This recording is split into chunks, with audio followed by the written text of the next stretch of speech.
The balance of power shifts ever further as new powers rise to new heights and the greats of old fall to new lows. Welcome everyone to the Civ Battle Royale X Season 4, Episode 15, On My Way to Hell. I, It's Truck Month, former shitposter and now subreddit lurker, will be your host for tonight's events. Without further delay, let's get on with the show. Bora Bora, Bora Bora Bora, Bora Bora, Bora Bora Bora, Bora.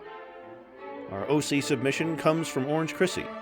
It's always more fun to work as a group, so long as you're not carrying the team. Our other OC comes from SonicFan0511, who has made a great map showcasing the holdings of all combatants, as well as highlighting the risk that Ohio presents. As per usual, a massive shout out to our Ko-Fi supporters. Your generosity is what keeps the show going. Our PR slide for the week shows Shang's rapid fall from grace, slipping from 4th to 17th in the span of an episode. Will Shang be able to recover from these losses? Only one way to find out. We start this episode hot in the Pacific, as Bora Bora takes the island cities of Wiracochapampa and Cajamarquilla off Tiwanaku's hands. Bora Bora has quite the navy lying in wait. Could Bora Bora connect their island chain to their mainland colonies?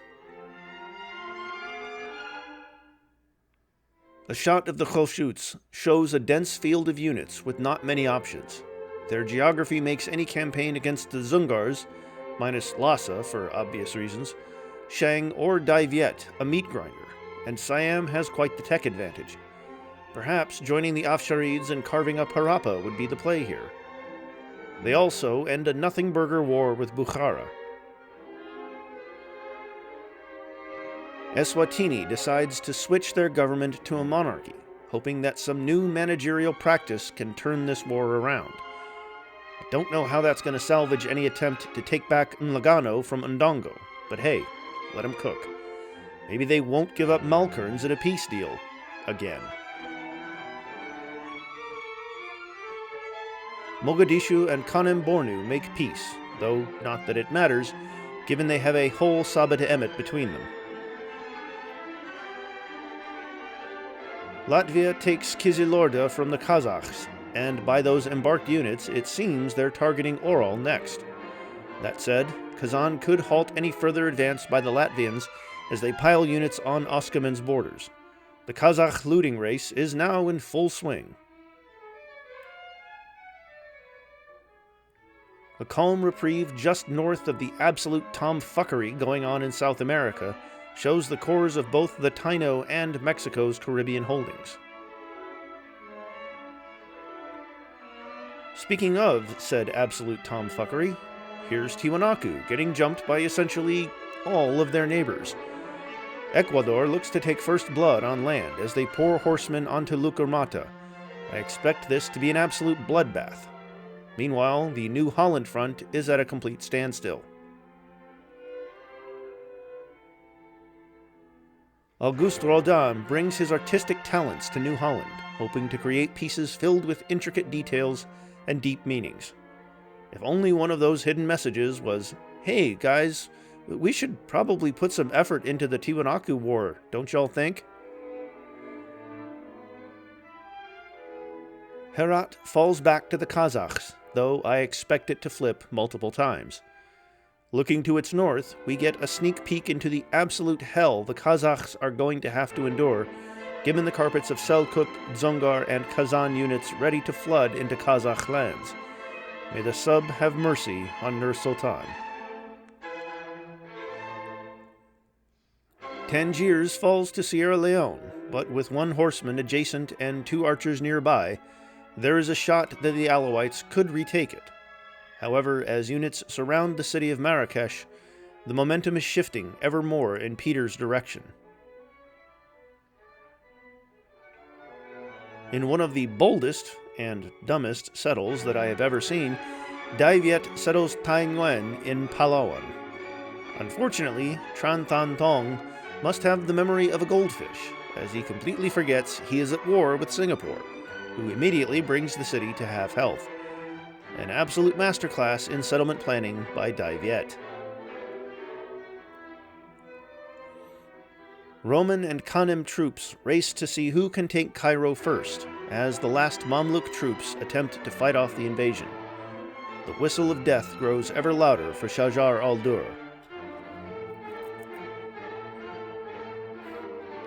Bora Bora seems adamant about expanding their South American domain, sending their vast fleet east. Thus the Wilkawain campaign is left to a single galley. To Puni, there are much bigger fish to fry.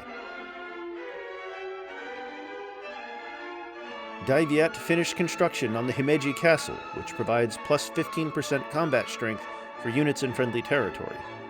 Given their situation with Singapore, as well as any potential wars against Zheng or Siam, this could be an instrumental wonder when paired with their rugged terrain. We move to Western Europe, where we see how screwed Burgundy may be. England is on the cusp of taking Amiens. The Visigoths are slowly but surely piling units onto their former city of Asturica, and Bavaria is moving towards their capital. Burgundy may be able to get out of this through some quick peace deals, but any chance they have of competing for Europe is long gone now. The Nungar-Palawa War has ground to a halt, with sparse units and small skirmishes dotting the borders of the Australian outback. A small fleet attempts to take Pinjarra, but it will most likely be in vain. Jaramungup lies uneasy in the presence of a hungry Singaporean fleet to the northwest.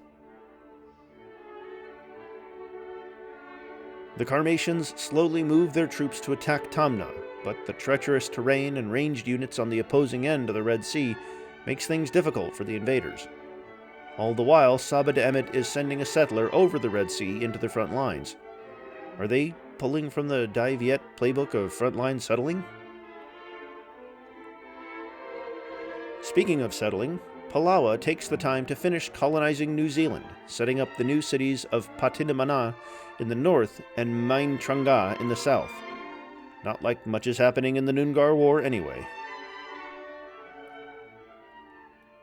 On the topic of wars that have something going, Zheng takes Lamitan and immediately puts it to the flame. A couple of Maguindanao units could contest it for a bit. Up north, both Zheng and Wagi troops begin to siege the capital. Dai Nguyen is on death's door, holding on to the slimmest of health bars. Zheng is finding similar success in their ongoing war with Shang, as they begin to siege the mountain city of Qinglianggang. The Shang carpet to their north is intimidating, but seems oblivious to the fact that there is a war going on. Both the Selkups and Zungars race toward the Kazakh capital of Astana and begin their siege of the city. Astana is not the only prize to these two aspiring empires, as the Selkups also target Karaganda and Pavlodar, and the Zungars eye Petropavl. Kazan, also in this war, bides their time. A shot of Gogorio's corps shows a dense army heading towards Selkup lands in the northwest, who they are at war with. A bold move to leave their flank against Shang barren, though. Bora Bora continues their island-hopping campaign by attacking Machaca, their last stop before a potential attack of the Tiwanaku mainland. With a barren fleet, Tiwanaku stands no chance of holding this city, barring a peace deal or some classic AI incompetence. Let's start with the good news for Burgundy. They made peace with Bavaria without giving up any additional cities, and the Visigoths, while ever present, are botching an invasion of Asturica. Bad news, Amiens has fallen to the English, though they'll likely flip it, and Burgundy's slowly running out of troops. It's a tiny reprieve, but nothing more. Zheng joins Wagi in settling the northern Marianas Islands, settling the city of Changhua just north of the most recent Wagi of Pogera, with another settler en route. As expected, Dai Nguyen falls to Singapore, and with a single low-health Vietnamese unit being the only thing able to retake the city at this moment, Singapore looks to hold on firmly. Lamitan, despite taking a little damage, remains in Zheng's hands. Things go from bad to worse for Shang as the Mongol hordes descend onto Xiaotun, and a similar regiment breaks off towards Old Sarai. Outside of Yuanjun Miao and Yinzhou, the Shang carpet is starting to look worryingly thin. A brief shot of northern Canada sees the distant Puebloan settlement of Pe'eweltha take some slight damage from what could only be described as the supernatural beasts of the Canadian Shield, but in reality was almost certainly a Thule trireme. Moving down to the Puebloan mainland shows exactly why they're a top dog in North America, with an expansive empire and an impressive carpet to match. That power seems to be going to Popey's head, as he plots against another top civ in Goguryeo. A quick look at the espionage overview shows our sub's singular spy, Ishtar, stationed in the Bora Bora city of Piratini. But no offense, y'all don't really care for this, right? Yeah, let's get back to the good stuff. As expected, Amiens falls back to Burgundy, but I expect multiple flips here. The Visigoths continue to fumble the ball in conquering Asturica. Herat falls back to Bukhara, but looks to flip even more. Meanwhile, the Seljuks and Dzungars have brought Astana down to the yellow, with the Seljuks also moving towards the cities of Semey and Karaganda. Cairo begins to take the first bits of damage from Roman and Kanem units. The Mamluks, lacking any melee units, watch on in horror, unable to salvage this war. On the bright side, Damietta looks pretty safe from any opposing forces at the moment. The Middle East is ablaze, and the sky is blue, as the Afsharids continue their flipfest in Mergar and bring the city of Dolavira down to the yellow. Harappa will need to sue for peace now in order to salvage anything from this war. Meanwhile, the Karmatians and Vijayanagara put up their dukes on the high seas off the coast of Oman. We get a look at the Seljuks UU, the skewbald rider. This knight replacement has -1 movement, but gets +1 movement for each adjacent freshwater tile. They also get +20% combat strength when starting their turn in the territory of an allied city-state or declared friend, and they start with the amphibious promotion. While these bonuses may not apply in the Siege of Astana, they could be a boon in the blitz of any other Kazakh targets. Herat falls back to Kazakhstan, who maintain a slightly more secure hold due to an immediate lack of Bukharan melee units. They also secure peace with the Afsharids, relinquishing the Kalmyk city of Elista in the process. Ecuador takes the initiative and fills Tiwanaku's lands with horsemen, archers, and pikemen. That said, they have done little in sieging Tiwanaku's cities, only damaging Lukurmata slightly. Meanwhile, New Holland has put little effort into this war, allowing Ecuador the opportunity to gain massive leverage on the continent. Tangier falls back to the Alawites, though Sierra Leone won't give it up without a fight. Speaking of not putting up a fight, the Marrakesh front has not moved whatsoever. A dual pair of Palawa and Singaporean triremes, featuring special guest Mogadishu, attempt to attack the western Noongar cities of Jaramungup and Katarkich. Noongar is on the offensive in other areas, however, as they strike at Minj in the north. New Holland's laziness has come back to bite them in the ass, as Tiwanaku lay siege to their newly acquired city of Cacapavo do Sul. Tiwanaku won't stop there, though, as troops also move towards the former Rio Grande's capital of Piratini. In an absolute shocker, Dai Viet can retake Tai Nguyen from Singapore with a lone trireme. Not only that, but the Singaporeans have pulled back what's left of their immediate navy to their waters. Talk about a fumble. The Visigoths would be envious. Amiens falls back to the English. All the while, Burgundy's forces thin out ever further. The Visigoths are still fumbling the invasion of Asturica. Cairo is now at 0 health. Rome has 2 swordsmen in reach from the north.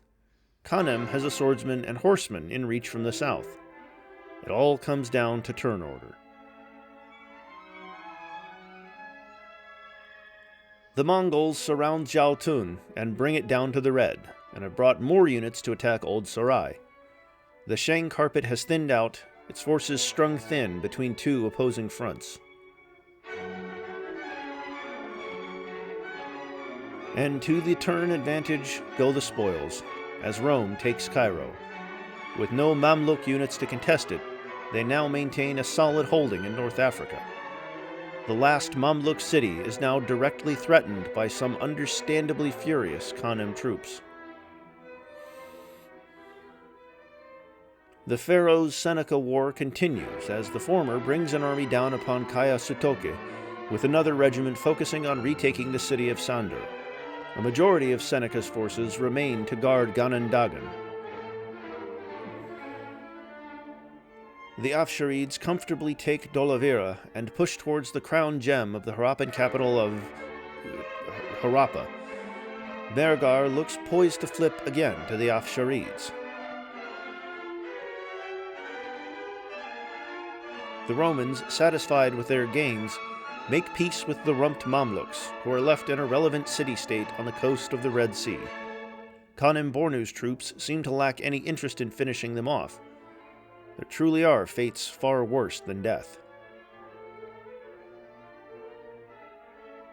For some reason, Shang is on the shit list of the entire Scandinavian and Baltic regions, as the Ume-Sami, Finns, and Latvia all declare war. Not that it matters, but still funny nonetheless. Oh, the Visigoths have done a thing! They brought Asturica down to the yellow. Sure, they refused to move any troops in Catalonia over to help, but progress is progress. In other news, England holds on to Amiens. Kakapava do Sul falls to Tiwanaku, who immediately put the city to the torch and turn their attention towards Piratini. New Holland is still asleep, it seems.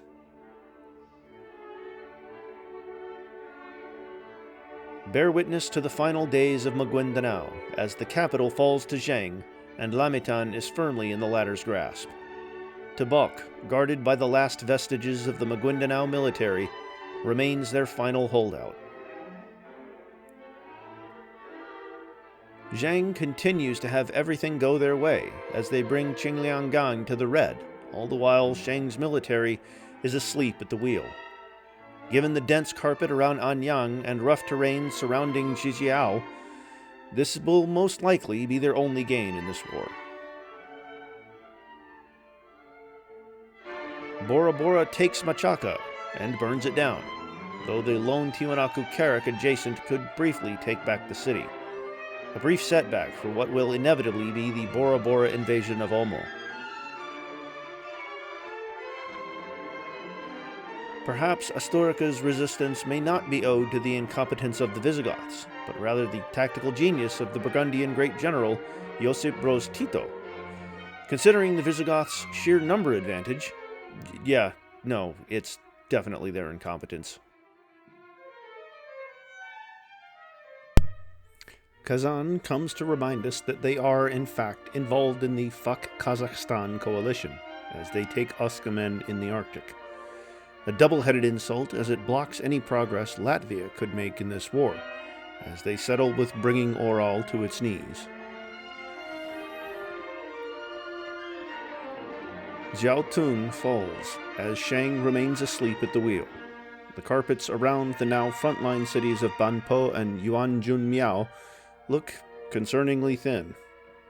The Mongols now turn their full attention to reclaiming Old Sarai.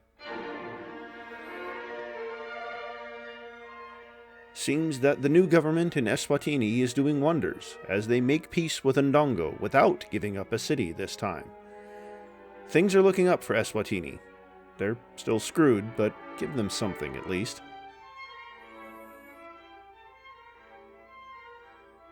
Nader Shah has gotten annoyed with the constant flipping of Mergar, and pushes to decisively capture the city. Harappa can wait for now. Down south, Vijayanagara brings more ships to attack the Karmatians.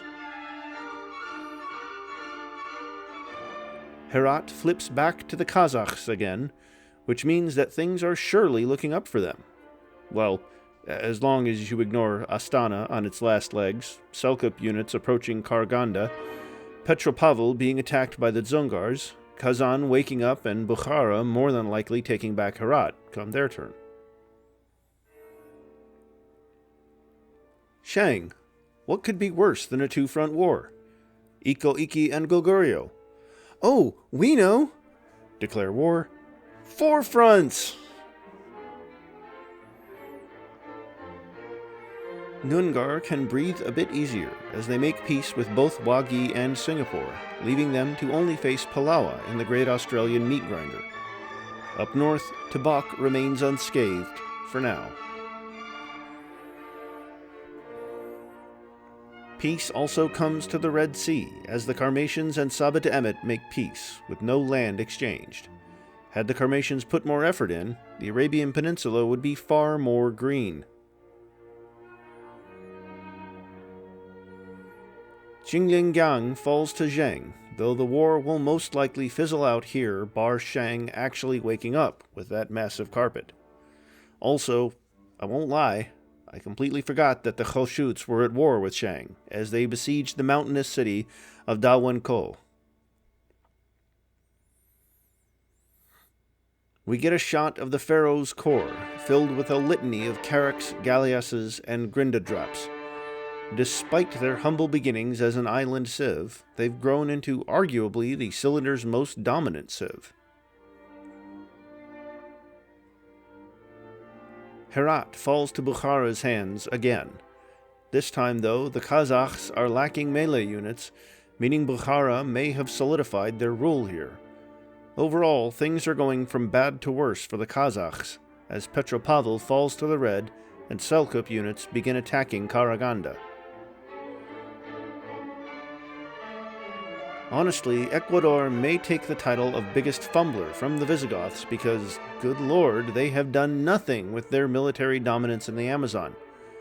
Pazchiri and Lukumata are not even damaged right now.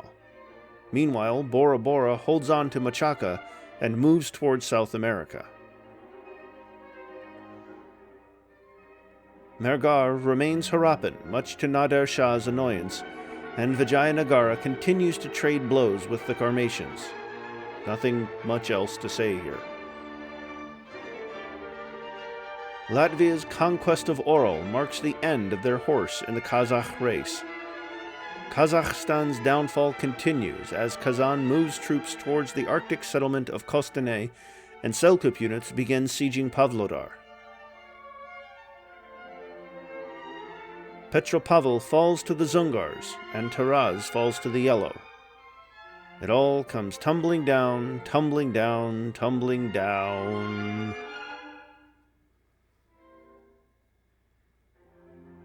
Zheng settles the city of Guangzhou, just north of Changhua. They also make peace with the Nungar, which was going nowhere, but they were relatively close, I guess.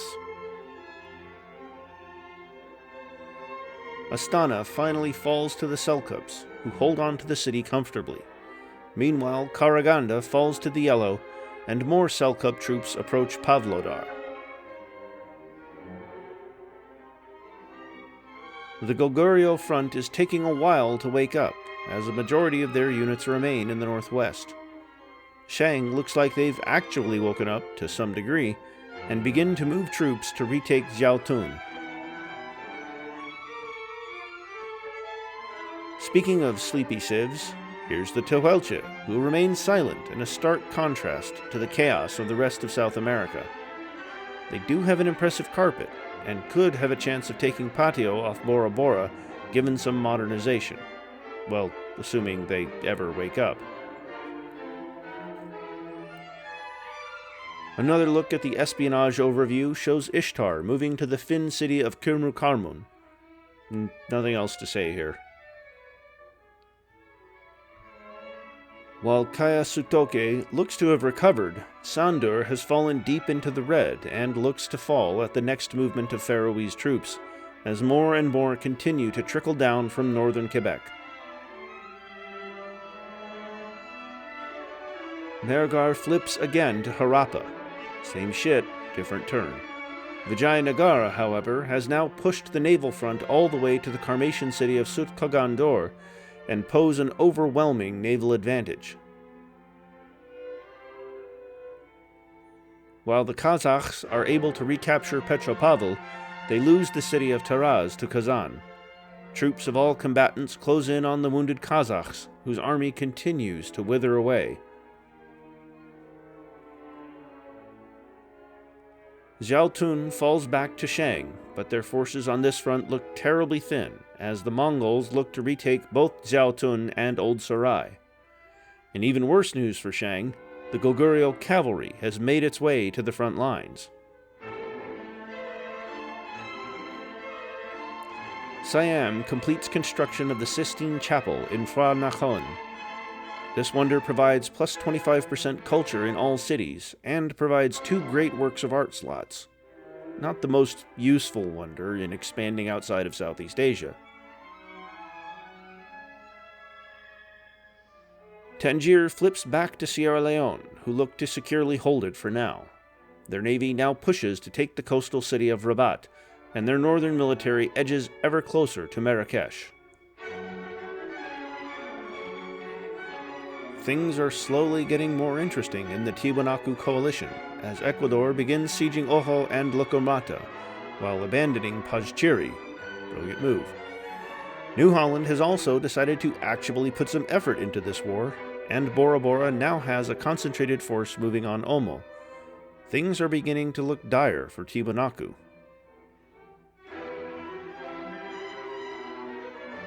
The Selkups complete the construction of the Alhambra in Kargasak.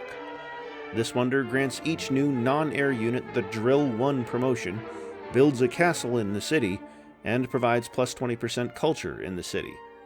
The promotion is meaningless against the open-field Kazakhs, but could come in handy when facing a more mountainous opponent, say the Dzungars? The Shang look to be putting up some sort of a counterattack against the Zheng city of Chikan, but it may be in vain. Outside of the northern front and some sparse Goguryeo and Iko-Iki units, this war is beginning to stall. Singapore looks to its north, seeing the flag of Dai Viet rise over Tai Nguyen. Wait, isn't that the city we just captured? Seeing their own incompetence in full view, Singapore decides to ensure Tai Nguyen remains Singaporean and send a vast fleet to the South China Sea, immediately bringing the island city to half health.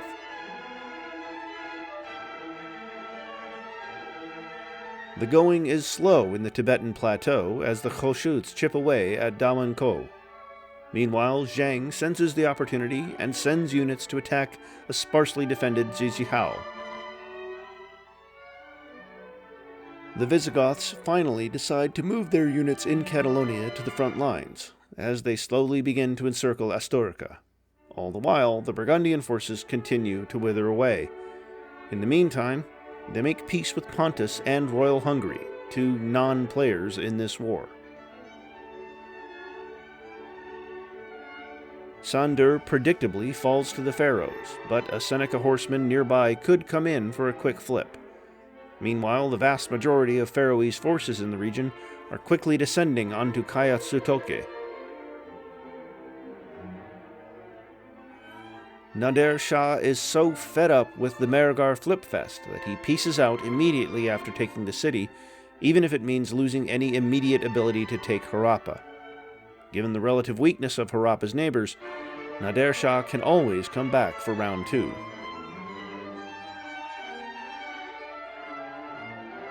Makhnovia and the Kalmyks declare war. You would think that this would be a bigger deal and would have great implications for the Black Sea region. That said, the geography of the front lines and some convenient citadel spam by Kazan will ensure this war goes nowhere.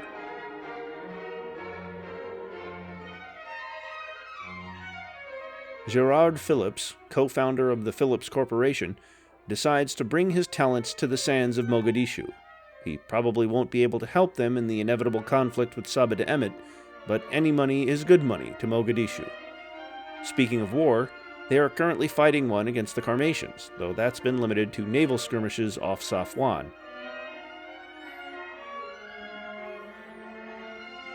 The same cannot be said about the Vijayanagara fleet, which has not only reached Sutka Gandor, but has also moved triremes into the Persian Gulf, directly threatening the Karmatian capital.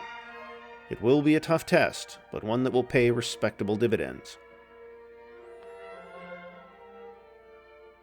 I don't see the Romans winning this whole thing, but honestly, if they can recreate their real-life borders, that's a W in my book, and by the looks of it, they're halfway there, owning a majority of Italy, southern Greece, and North Africa. Not to mention their unit density is staggering.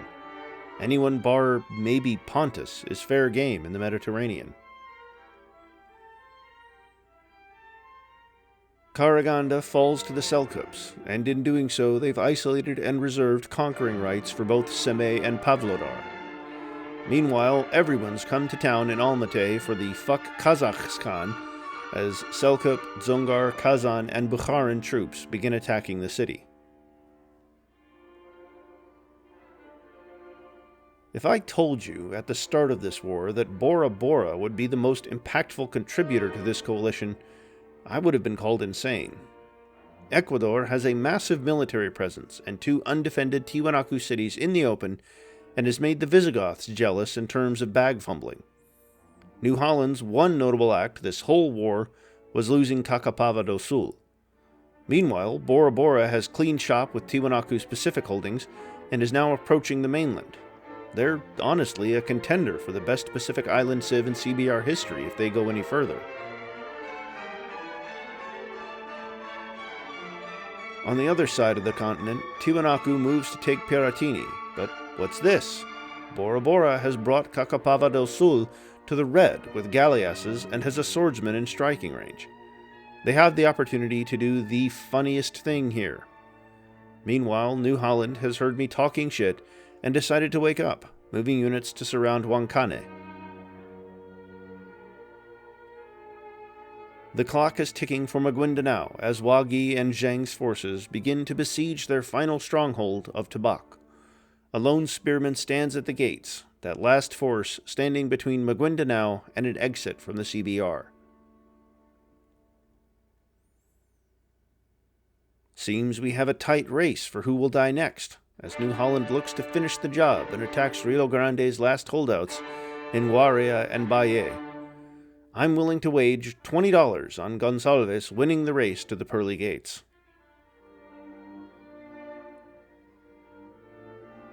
Our penultimate slide of this episode shows that Wagi has built the Notre Dame in Mount Hagen. This wonder is simple, providing +10 happiness, +4 faith, and +1 great merchant points. The last slide for this episode shows Zheng's unique naval unit, the War Junk. This caravel replacement generates experience each turn while the capital is in a We Love the King day, and grants a burst of Great Admiral points upon promotion. And this concludes episode 15 of CBRX Season 4. I hope y'all enjoyed the narration and look forward to the next episode. This is It's Truck Month, brought to you by Doc Ito, signing off.